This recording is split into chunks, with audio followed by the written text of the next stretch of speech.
Olá, seja bem-vindo ao meu canal, aqui quem fala é o Eduardo, e hoje o capítulo proposto para a leitura do dia é Ezequiel 17, farei essa leitura aqui na Bíblia de Estudo de Genebra.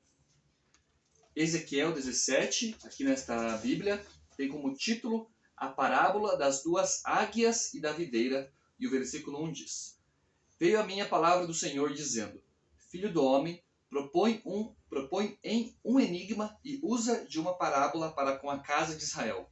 E dize, assim diz o Senhor Deus, uma grande águia de grandes asas, de comprida plumagem, farta de penas de várias cores, veio do Líbano e levou a ponta de um cedro. Arrancou a ponta mais alta dos seus ramos e a levou para uma terra de negociantes. Na cidade de mercadores a deixou.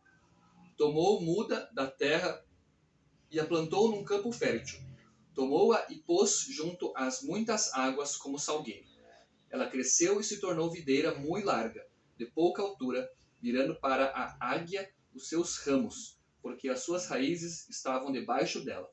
Assim se tornou em videira, e produzia ramos e lançava renovos. Houve outra grande águia, de grandes asas e de muitas penas. E eis que a videira lançou para ela as suas raízes e estendeu para ela os seus ramos, desde a cova do seu plantio para que a regasse. Em boa terra, à borda de muitas águas, estava ela plantada para produzir ramos e dar frutos, e ser excelente videira.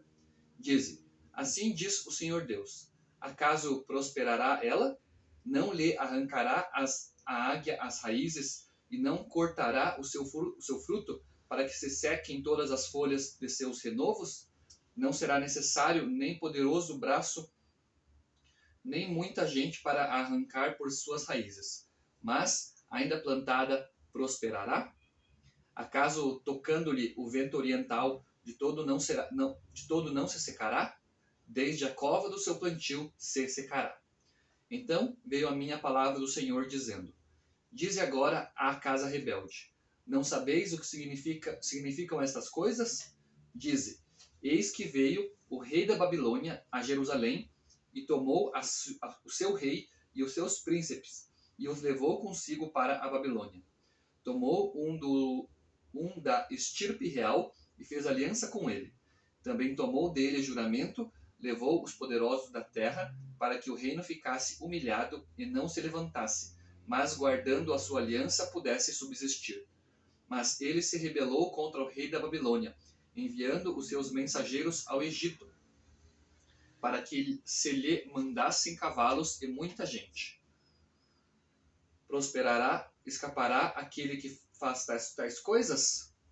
Violará a aliança e escapará? Tão certo como eu vivo, diz o Senhor Deus, no lugar em que habita o rei que o fez reinar, cujo juramento desprezou e cuja aliança violou, sim, junto dele, no meio da Babilônia, será morto. Faraó, nem com um grande exército, nem com numerosa companhia, o ajudará na guerra, levantando tranqueiras e edificando baluartes para destruir muitas vidas, pois desprezou o juramento, violando a aliança feita com aperto de mão, e praticou todas estas coisas. Por isso, não escapará. Portanto, assim diz o Senhor Deus, tão certo como eu vivo, o meu juramento que desprezou e a minha aliança que violou, isto farei recair sobre a sua cabeça. Estenderei sobre ele a minha rede e ficará preso no meu laço. Levá-lo-ei à Babilônia e ali entrarei em juízo com ele por causa da rebeldia que praticou contra mim. Todos os seus fugitivos, com todas as suas tropas, cairão à espada, e os que restarem serão espalhados a todos os ventos.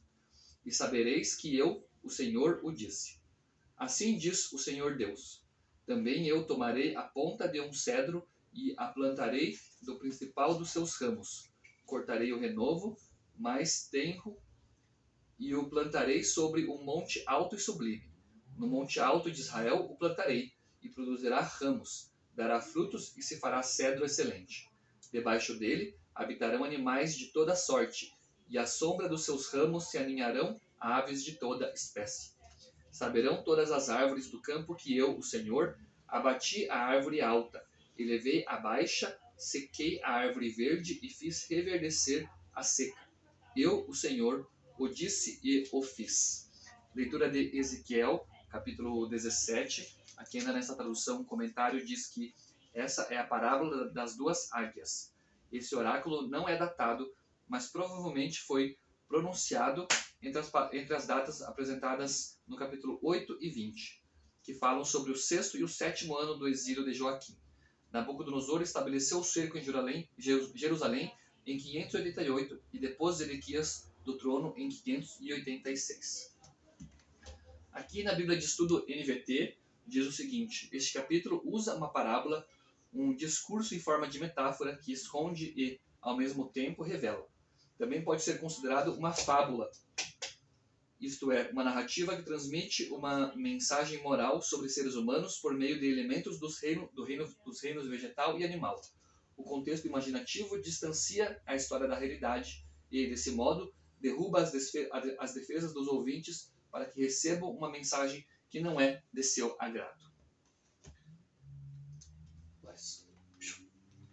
Já aqui na Bíblia de Estudo NAA, diz que o ponto de vista predominantemente teológico do capítulo 16 agora dá lugar à perspectiva predominantemente política. Ele tem as características de uma fábula, uma história em que a flora e a fauna tomam os papéis principais a fim de ensinar uma lição. Aqui, duas águias, o cedro e uma videira são os protagonistas, e a história gira em torno da sorte da videira. O conjunto é destinado a ilustrar o estado atual e iminente do destino político de Judá e, finalmente, o seu futuro com Deus. A fábula é narrada em Ezequiel 17, 1 a 12 e, em seguida, descompactada primeiro no plano natural e, então, em termos teológicos. Finalmente, os termos da fábula são evocados de novo para articular-se um futuro ideal. Essa daqui, então, foi a leitura de Ezequiel, capítulo 17, juntamente com alguns comentários relacionados ao capítulo. Agradeço por você estar me acompanhando, fique com Deus e até o meu próximo vídeo.